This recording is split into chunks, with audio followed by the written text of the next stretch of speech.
Leyla, our first speaker with us. And if I may go directly to introducing her, I also think that many of you know her already or know of her, have heard her talk. But in any case, I know that Leyla is joining us from Lisbon.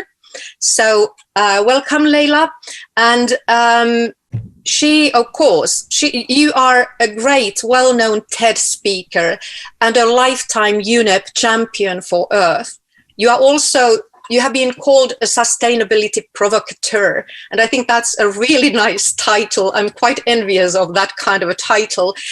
A cultural protagonist, much, much more. In Leyla's presentation, she will be talking about circular systems design and design as catalyst. And we will soon hear what does she mean by that design can be a catalyst. But before I shall ask her to start the presentation, I want to ask you a question. You know that Henrik wrote a manifesto to the event with 11 values, and I picked 3 values to sort of support the discussions today. So the 3 values: big picture, value as such, change agents. Which one would be speaking to you today most? Which one would you pick and why? With one sentence, why? Well, it's hard. The 11, they're all fantastic. But I would say maybe today it's change agents, because we're in this moment of complete disruption. And within that, there's a lot of opportunity for us to reconfigure and reassess and make change in our own lives and in the world around us. So I think that being kind of conscious of that and looking for the positive in this complexity is really the mindset we all need to adopt. Thank you, Leyla. And now the stage is yours. Leyla, just before you run, I wanted to remind the audience, because that's important, that they have you within reach, really within the reach of the chat box. So just a reminder to our audience that they can ask questions and challenge you as well, but in a chat box. And just a reminder, so we know, dear audience, that you're out there and that you're asking questions, please use the letter Q and your name when you post the questions, and then I will collect them, and with Päivi, we'll be happy to ask Leyla after her presentation. That's the most important for our participants to know. And now, truly, the stage is yours. Thank you. Thanks, Henrik. Okay, great. Well, I am very happy to be here with you all, albeit digitally, in this new future that we're all living in, to share some ideas and provocations around how we can use design as a tool for affecting positive change. So my background is I'm a designer, a product designer, and then I became a sociologist because I was deeply fascinated by the human experience and what it is that we can each do as one individual in this world to make an impact. And I've basically had this question in most of my professional career, is how do we use design to make a future that works better for all of us? So social equity, environmental issues, political issues, like design is a very powerful tool, as I'm sure many of you already know. But one thing that I found in my personal development and career was I found that there wasn't a lot of tools that helped me agentize myself, find ways of thinking differently or being the provocateur in the right way when perhaps I was confronted by clients or colleagues or even professors who weren't necessarily aligned with this idea that design can be used as a force for good rather than just an economic tool. So I actually started to develop tools to help other people make change. I did a PhD and I've spent the last 15 to 18 years designing all of these different interventions in different formats that help people think differently and actually access some of those tools. And I'm going to share some of the tools with you today. I also run a design agency where we take commissions to use design in this kind of catalytic format. We've designed lots of different projects for people like organizations like Oxfam, and I would say a serial social entrepreneur. I have a problem. I can't stop creating new things. It's a designer's problem. So I have the design agency. I also run a school called the UnSchool, and I most recently developed this brain spa concept on a farm in Portugal. But I'm really fortunate as well to be able to design quite impactful, provocations. This is a toolkit we designed with the Finnish education system, which is free. It's available if anyone's out there in education. I highly recommend grabbing it. It's got lots of different videos and downloadable content around introducing circular thinking into the classroom, specifically for high school students. And of course, the UnSchool, my baby, it's an experimental knowledge lab for adults. We have alumni from all over the world who are like yourselves, creatives or professional people who have a desire to be more effective and in their career and have more purpose-filled activities, whether they're working for a multinational corporation or they're an entrepreneur. And it's an amazing community, and I'm always myself inspired by the people I meet who come to this program. We used to run a lot of face-to-face programs that popped up all over the world. We don't at the moment. And the whole concept is that by combining these three pillars of systems, sustainability, and design, and I'll be covering the systems and sustainability today, is that we can actually create processes and experiences and platforms that enable us to all learn to not only love problems, but to really tackle them from the systemic level. And of course, I understand that not everybody has the agency or the power to be able to, disrupt entire political systems, but we all do have some agency and some sphere of influence in the world that we exist within our professional setting and within our own personal choice making. And so from that expands out, and we have the power and opportunity to make significant change, and especially when we collaborate and connect with others. I'm a massive fan of Buckminster Fuller, and this idea that if you want to see a better future, you just design it, is something that is kind of in the essence of everything that I do. And I think for any creative, it provides an amazing beacon to work towards. Because at the end of the day, we live on this one planet, this beautiful, only known life-sustaining planet in the entire universe, and it has limits. It has limits to how much waste and pollution it can absorb and how quickly it can reproduce the materials that we use. And of course, how it responds to a rapid increase in greenhouse gas emissions, for example. And all of these limitations, they provide us with the parameters that help us understand that the choices of the past, the choices of how we run our economy, how we create goods and services, no longer are relevant in the present if we want to have a better future. So this is what the concept of the circular economy is. It's helping us create a framework to move from this linear economy, which has been the dominant way of producing and creating things to meet human needs for the last 150, 200 years since the Industrial Revolution. This idea that we can just go to nature, take things out, then process them into usable goods and services, and then sell them, and then ultimately waste the end-of-life side of things, because most things these days are designed to break. They are designed to end up in a landfill incineration system or a recycling system. But unfortunately, none of those end-of-life options truly respect the material and the value of it, and it creates a huge number of problems.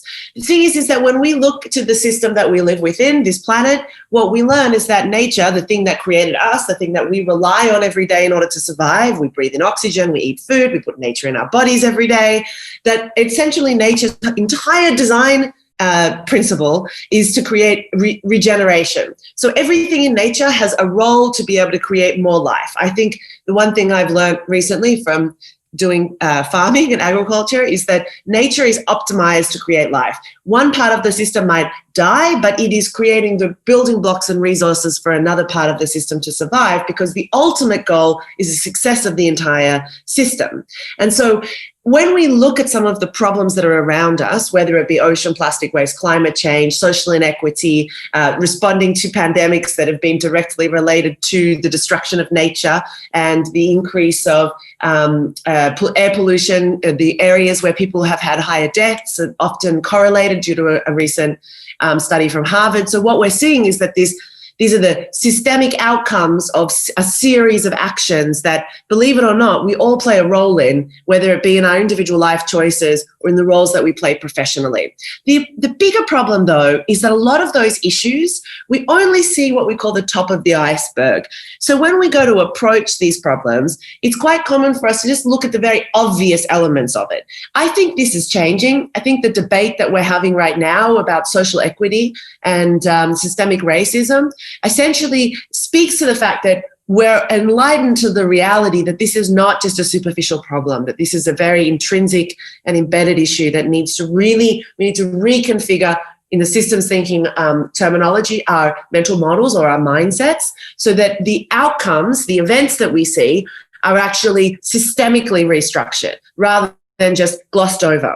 So in the past, when it's come to whether it be environmental or social issues, a lot of the time businesses or decision makers have used a very reductive mindset to try and solve the problem. And so that's created all of these like greenwashing or social washing issues. And we're trying to really push through that now. We've learned from those mistakes, and the new pathway is this idea of circular systems design being fully integrated within the complexity and loving those problems that are around us so that the outcomes we come up with are much more connected to the systemic issues. Now, design, this is where it comes in, right? Because even if you're not a designer, surely you understand that design is an incredibly powerful, influential force in our world. From the physical world that we create, the cities, the infrastructure, our homes, our offices, the technology that we create, the goods and services that fill our lives, this is all by design. In fact, most of the world that we understand as humans has been completely constructed by other humans for our own benefit. And so I always say we design the world, and in turn, the world designs us. We're in this dynamic relationship. So even if you are not a professionally trained designer or work in the design industry, you are, I guess, by default, not a victim, but a participant in the designed world. And I think this is a very powerful thing to realize, because once we understand that we're in this dynamic relationship, we create things and then in turn those things influence us, we start to see that the power and agency we have over that system. And back to Buckminster Fuller, who creates this amazing idea that if we want to change the things around us that don't work, then rather than investing all our energy in fighting the existing system, we should invest our energy in designing something incredible that makes the old obsolete. And for me, that's really the power of being a change maker, is that you understand the problem, you understand that deep-rooted systemic structural issues, but that you don't fixate on that. You move to the possibility of what would alleviate, eliminate, reconfigure, whatever term you want to use, so that the outcome is always better than what we had in the past. And in order to help this, I created a method called the Disruptive Design method. And this was born out of my own, I guess, frustration. Like I said earlier, I did design and then sociology, and then I did a PhD where I explored how does one individual designer, how one person with no perceived like power or influence in the world, use their agency to try and affect positive change around sustainability. And I came up with this concept that we all have the ability to disrupt in some way, and especially if we have integrity, and a scaffolding of how to understand the complex systems around us. So the concept is that we cycle through these three processes called mining, landscaping, and building. It's intentionally a construction metaphor because I believe that this is just a scaffolding. If you're building a building, you have to build the structure, the skeleton on the outside to hold it up. And then once the building's created, you take the scaffolding away and the building holds itself up, right? So that's kind of what you need when you're starting a new process or learning how to do something. And the thing about systems and sustainability is it requires us to actually reconfigure the way we see the world, because we've all been taught a linear mindset. And so we need to think in systems. We need to think in this dynamic way, what I call like a three-dimensional thinking set. And so the idea here is we mine a problem, and in that, we deeply explore what makes the problem exist, and we avoid solving the problem before we understand it. It's very hard, I know. We always want to rush to the solutions. But in suspending the need to solve, we open the opportunity for us to uncover new things about the problem, to go under the iceberg, like I said earlier. And so this mining phase then leads to the landscaping phase, which is understanding the complexity of the system that we're existing within. the relationships between the components. So it's this bird's eye view. So you come up like when you're in an airplane and you can look down. Airplanes, remember those? Anyway, you can look down at the landscape below you, and you can get a much you can shift the perspective of the way the problem is working. And from that, you can identify the area that you can intervene. And then we build solutions. And the building is the more traditional design phase where we come up, we ideate, we test, we prototype, and then we implement. And the thing is that we know that the work is never done. We're always cycling through this process, continual improvement, trying to find ways of really fitting within the complexity as best we can. And this is where the systems thinking mindset really helps with addressing some of the challenges that the circular economy challenges us with. So for those of you who aren't familiar, the concept of the circular economy is basically that we reconfigure or redesign the way we deliver goods and services, so that from the very beginning of their life through to the end of life, they're designed to fit within these two different systems. One is the biological system and the other is the technical system. Now, I'm going to get back to that in a minute, but let's just talk a little bit about systems. So the world is made up of systems. I'm a system. You are interacting in a system. The technology that we're using is a system. The way trees create photosynthesize to create oxygen, that's a system. Everything are just interconnected, interlocking systems all around us. And the thing about a system, whether it be a natural one, a man-made one, is that they all have a similar, format, where there are a set of things that work together in a particular environment in order to perform the functions or the outcomes that the system's objective is. And so, the technology in our lives, its system's objectives is to communicate, it's to connect. And we can understand any system around us when we know the formula for how a system works. And the thing is that when we look at our traditional business design production process, we see it is the linear process where we design something that meets a need. We go and take material. Well, most of us don't go and mine things out of the ground. We buy the commodity off the market, but that then creates the demand for mining and extraction. We create goods and services. They get transported around the world. We use them, and then ultimately they have to have an end-of-life destination. And at this very moment in time, nearly all end-of-life destinations are bad for the planet and they cost us money.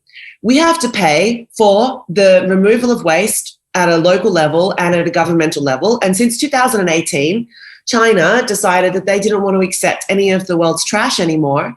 And so they created this policy called Golden Sword, and it basically collapsed the recycling industry.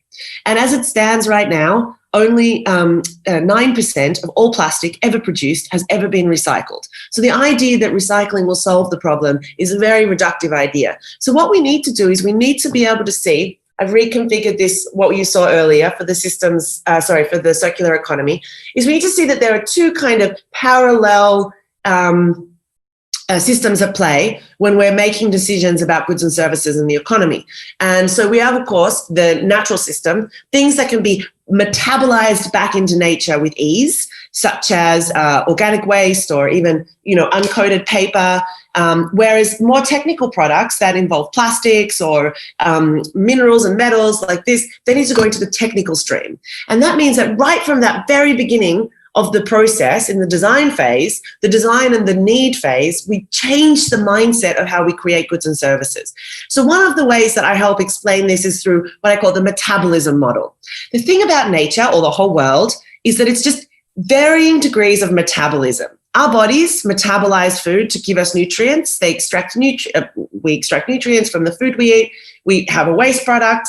But basically, which could be metabolized by nature in order to create new nutrients for another system. Factory, that's a metabolizing model. It takes in resources, it creates something, puts out waste and materials. So the way I like to describe this is from this very simple idea of a mushroom, because I found mushrooms to be quite phenomenal because mycelium, which is the thing that actually runs through the earth, it's the largest organisms that we have on the planet, that creates the neural network for trees. Trees communicate with each other and share resources via mycelium. And then mycelium creates a mushroom whenever it needs to spread its spores, spread its ideas, let's say, out into the world to keep that goal of sustaining life available to us. So I go into more details on this in some of my handbooks, and I don't have the time to kind of really dive into it, but just to kind of throw some provocative ideas out there. The thing is that there is no such thing as waste in nature. Nature is only creating the building blocks for new life. So when we look at the world like that and we create products and services with that mindset, it completely changes what we create. We can create functionality, we can create value,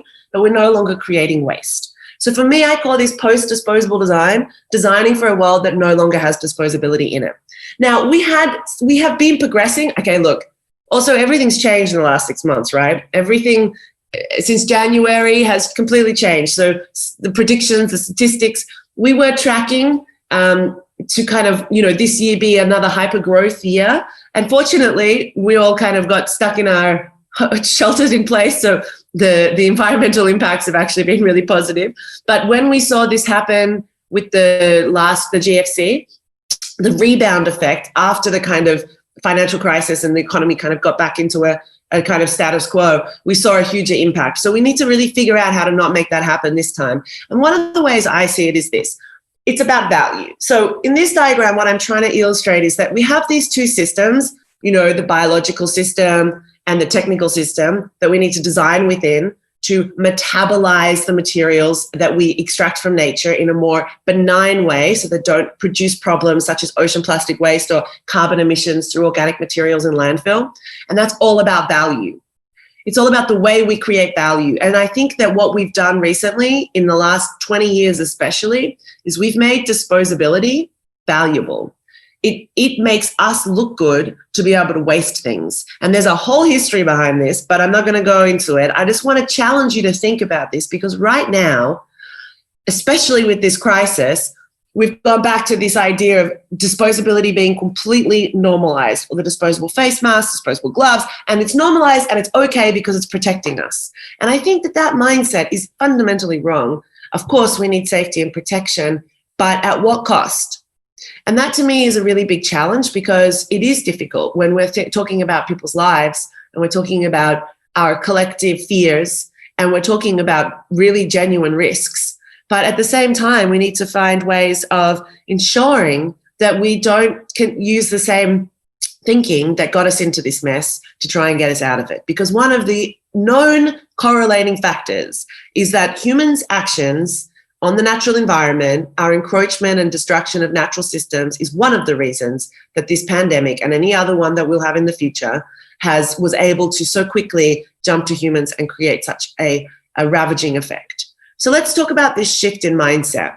So here are just 4 very simple strategies that you can start to employ in your daily practice as a professional to help create circular systems and more positive outcomes. So interrogate the functionality. Does something need to exist, and why does it exist? The reality is that value is actually a different way of interpreting functionality. Everything that exists is created to achieve a function. We buy things because we need its functionality. So interrogate it, see how you could make it better, faster, more efficient, more effective. Is it even needed at all? Always start with systems. The thing is that if you ignore the systems will bite you in the bum at some point. That's the reality. In systems thinking, we have this great saying that the easy way out often leads back in. So when you try and escape a problem without really understanding it, you often end up just recreating the problem. And of course, understand the full life cycle, which I'll get to in one sec, and check for your relationships. Because as well, most problems exist not because of the obvious, but because of the relationships that are feeding into it. And that, again, is about understanding the dynamics and the systems that we're working within. So let's quickly run through some of the other approaches, the more kind of detailed approaches you can take when making decisions. I've published widely on this and freely. So if you go to just Google me, you'll find any of this stuff available. I just did a series of free content on Medium that really goes into this in more detail. I have handbooks you can buy. I have a lot of free stuff. Just if you're into this stuff, please just go and find it, because I don't have enough time to go into the details. But let me just run through some of the strategies that we can apply when we're making decisions as a business or as a designer that help circularize the economy. So obviously maximizing repair and providing those services, because repair is the simplest way to revalue materials that exist in the economy. Remanufacturing is one that I think a lot of people are aware of, but they don't think about it in this idea of a relationship. So organizations connecting to be able to make sure that things can be taken apart. You might have seen a while ago there was this concept of the phone blocks, and now there's a company called Fairphone that help make the product, the complex product of a cellular phone, completely remanufacturable based on the design. There's also resale, so really fostering resale markets. Patagonia has been an advancer of that. Sharing platforms, we're seeing a lot of this around fashion and the highly wasteful industries that in the past would be very much about really making you kind of buy cheap, fast fashion, be more about longevity and sharing. Looking at waste as a resource so that we design, if we have to create waste in our systems, we can design that waste to be a resource. There's a beer company in Scotland that makes beer out of old bread, which I think is very cool. I like beer, I'm Australian. And of course, one of the key ideas is that we transfer our linear economy to a product service system model, meaning that instead of just selling a product to the consumer without having any stewardship or responsibility, we basically make sure that we take it back and reuse it. There are other ideas like longevity, making products that last for a long time. Designing out waste. There's this really cool example called Loop, which is going to be rolled out in Europe, which is essentially like reusable consumer goods. So ice cream and cleaning products, the packaging is reusable. You buy into the system, it comes back. Basically, what we're trying to do is we're trying to create end-to-end, full circular systems integration. And we're trying to internalize those losses that exist in this linear economy where materials are basically designed to be wasted.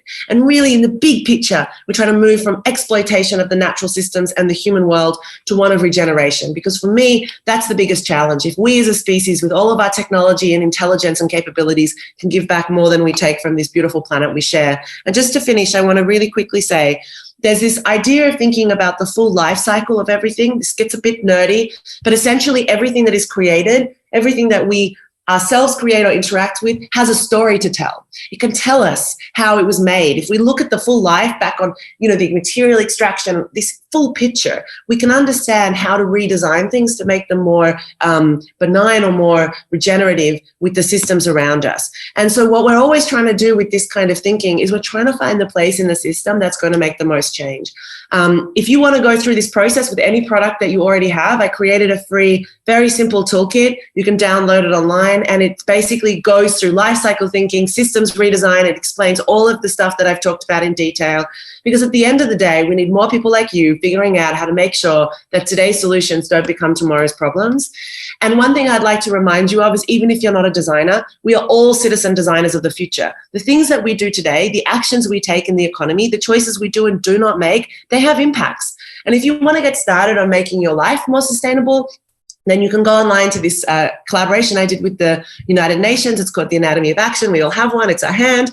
There are 5 areas of food stuff, how we move, what we do with our money, and how we have fun. Each of these categories, we did a bunch of research and came up with the simple strategies that you can take in order to help make sure that your choices on your day-to-day life are more sustainable and regenerative. And the more you can communicate the positive outcome of those actions to your friends and family, the more catalyzing change we will have in this world. So remember that the future that we're going to live in is defined by our actions today, and we all have the agency to make change. And never forget that we all live in magic. And I thank you all so much for your time.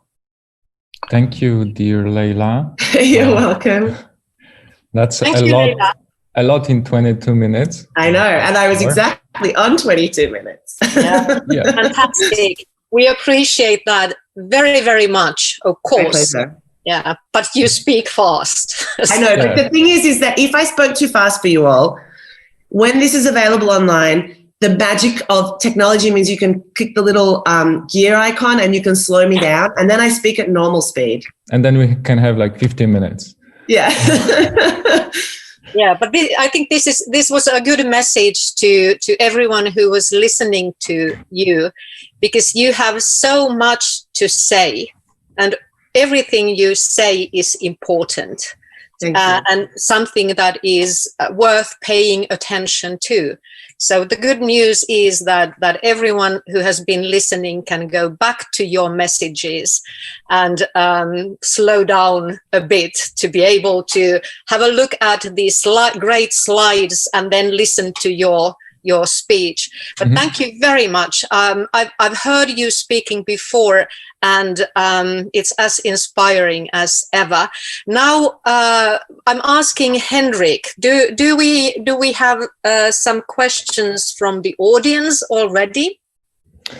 Yes, they actually follow right now. Also to remind, this is the first part of the program, which exactly aims to shake our minds a little bit and give some inspirations while we progress through the program to workshops and other processes.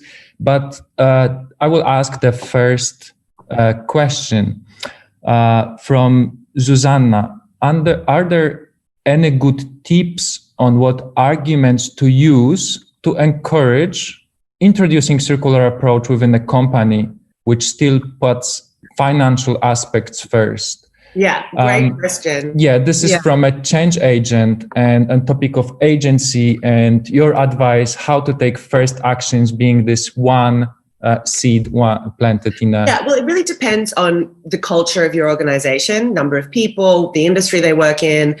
I always think that you have to kind of know the game you're playing with your colleagues or the people you want to help kind of change. So kind of assessing where they're at. So on a spectrum of 1 to 10, 10 being the most kind of ready and open and willing to change, and 1 being the most rigid. Get an idea of where they are and then kind of tailor your intervention. I think the first point is that this is happening already. Like sustainability system changes is happening, right? Like the European Union, for example, the whole Build Back program after this crisis is connected to sustainability. We have in every sector, whether it be the finance sector, we have BlackRock, the world's biggest investment firm. The CEO came out and basically said, if you don't do something about climate change, we won't invest in you. And they've actually done stuff where they've divested from fossil fuel in the last few months. So there's a lot of case studies and examples where companies are actually not only demanding this at different levels of the supply chain, but we can see that if organizations aren't willing to adjust to this with some sincerity, they will for sure be left behind, right? Because it's not just about doing the right thing. It's about understanding that this is also what consumers want. There's a huge movement, the zero waste movement. Of course, you have a lot of people in the market who don't care about anything, right? They'll just buy whatever. They don't care about where it's from. But there is a huge push, especially with millennials and Gen Zs, for the products and the things that they buy, the companies that they buy from, to have ethical frameworks and to align with their values. And that's something that I found really interesting. I've actually been working on a report about this and some content around how to help businesses kind of adjust to sustainability, is that this value aligned, making sure that you are, your organization connects with not only your customers, but also your workers, because talent retention requires us to make sure that we are not essentially saying one thing and doing something else. So I think have a spectrum, know that it's a process, start, yes, if they're at a 3, meaning they don't really care, and try and get them up on that ladder and try different tactics. Maybe share some cool examples of companies in your industry. There's going to be examples of companies in your industry who are doing this stuff. And yeah, it's a longer process for some, and others, you know what, they just need the right argument and they're on board. So yeah, hopefully that helps. So you won't know until you try, though. That's the most important thing. You've got to get started somewhere. Mm-hmm. Identity spectrum process and arguments that you can bring from different places. Arguments are just engagement as well, you don't have to be fighting them. You can often just find a way to just, woo them. I always think like that whole loving the problems. I always think that if the problem is that your colleagues aren't interested in this, my mindset is always like date mindset. Like I need to be more interested in them than myself and my agenda. And then if you kind of ask questions and kind of feel it out, you have a more knowledge and information to be able to find the right way of getting them to love your ideas, basically. Any other questions there for Leyla? Yes, just coming right now from Katarzyna. And that's a very up-to-date question. Leyla, how do you think pandemics is actually impacting circular approach in business and in design? You mentioned the masks, face masks, disposals. How do you think pandemic is impacting circularity? Well, I think in like anything that's very disruptive and kind of out of our general trajectory, it creates all sorts of things that arise from the system. So on one hand, we've got this like opportunity to do something completely different from a big picture perspective, and that's happening. And you have companies who are, Fujitsu, Twitter, some of these big companies have come out and said that they've got work from home indefinitely now, which is completely changing the workforce, the footprint of office spaces. So in some spaces, you've got this really interesting movement, and in other spaces, you've got this kind of go backwards. Like we all know that there is a huge issue with disposability. And I think that we are seeing people challenge that, but there is a very big conflict between people's personal safety and their perception of safety and what they'll do to protect themselves and justify doing, and the environmental cost. And I actually think that this is a metaphor for all of the issues that we have. I have a reusable mask that was handmade, and I think it's, better than the disposable masks. But many companies, the way they reacted to this is when bulk bought these kind of crappy disposable masks and sent them out to their customers or their workers, and nobody's questioning it. And unless you question it and you say to your company, look, okay, we have these masks, we don't need to use them. Why don't we just keep these as emergency supplies? And why don't we have reusable masks? I think it comes down to more people being willing to challenge this kind of quick and reactive thought processes that I think some leaders have put in place because they don't know what they're doing. And it's fair. It's kind of crazy. And it's not to say bad you for buying, 1 million disposable masks, but bad us for not saying something, for not demanding. Also for your own health, you're breathing in microparticles, plastic particles, way better to have something reusable that allows your face to breathe, that's more natural based. So, I think it's a twofold thing. It requires us to also ask questions and challenge some of these quick and reactive mindsets. Also, what I would add is that it requires time. What happened with the pandemic is that everything happened so suddenly, and everyone has to react very quickly. And of course, because the surprise is so big, you can't really get the answers correct immediately. So you need time. And this is something which is, for us, perhaps it's also difficult because we have to tolerate the time span. We have to have patience in something that is happening just now. And that's also new to us. Yeah, and it's interesting because there's a whole thing that's come up about preparedness and how, it's not like this wasn't predicted. If you look at all the trends for this decade, all of the kind of big potential mega trends, a pandemic was always on the table, as is catastrophic climate change. So when we compare these two, we see that being prepared, being what we call in sustainability precautionary principle, ensuring that the actions or the decisions that we're making now set us up for the best response in the event of an emergency, then we are in a much better position. But the thing is that some of our biggest tragedies of like the last 2 decades, whether it be massive oil spills or the pandemic, have been reinforced. The problem has been reinforced because of the fact that we're not prepared. We haven't thought through the possibility because we like to ignore the potential risks that, our actions have. So I think the same is with climate change. Just before the pandemic, Australia burnt. Now we have Canada, before that it was Canada, and we have California, these huge fires. So we're also forgetting that in this time of crisis about our health, we're also having really pressing environmental issues that are going to continue to exacerbate unless we take a lesson from this and become more prepared for the changes that are happening around us and see the long view of how we can help regenerate some of those systems. So thank you, Leyla, for the wonderful presentation. I'm sure this Q&A session would have continued forever. I'm sure there will be new opportunities in life in different parts of the world to do this again, to repeat this. What I carry with me from your presentation is actually what you said just now, which is that unless we learn from this, we will have difficult times ahead of us. And I think this is also where design and design professionals and everyone who is a designer in one way or another have our role to play, so that it's not something the nations need to do, or United Nations needs to do, or individual companies need to do. I would say that this is a task for all of us, and I think I take this as a learning lesson from your whole presentation as well. So thank you very much